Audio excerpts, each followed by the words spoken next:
I, as a young man, went into the Christian ministry, and I was pastor in my early 20s of a relatively good-sized church in Oklahoma City.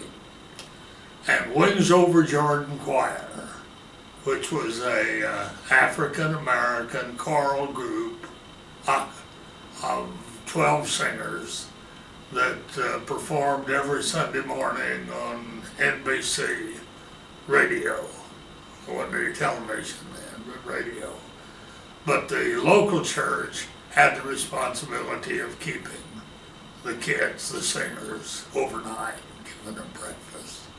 That was a major breakthrough for all-white Oklahoma congregation, but we had the Wings Over Jordan Choir with us, and it was great. And two young African-American singers stayed in our home.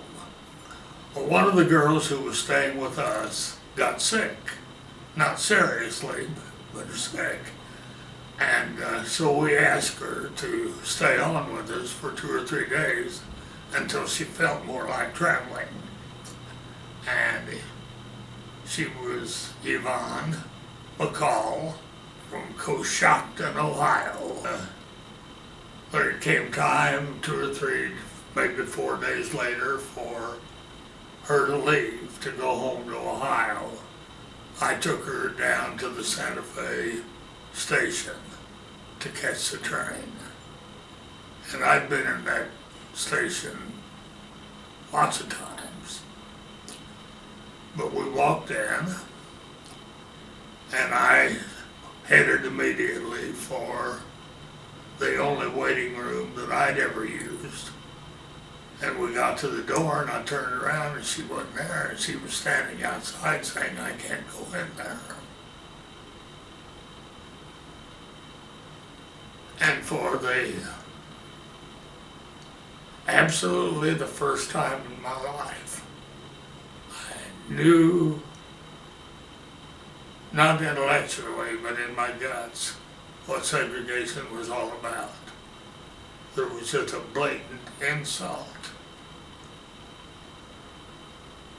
to someone who'd become a friend and whom I cared about.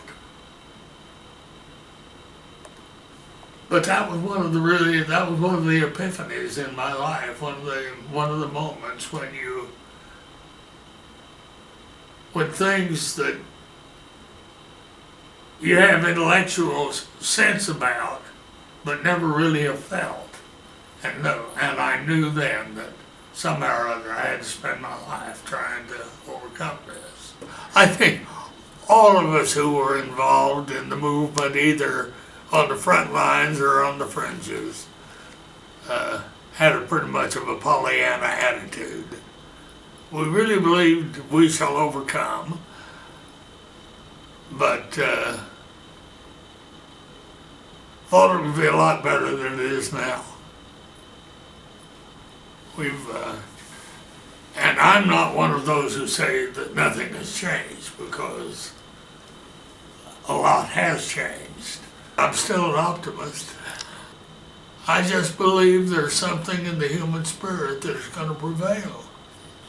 We may have to evolve a little bit farther along the line, but we'll get there.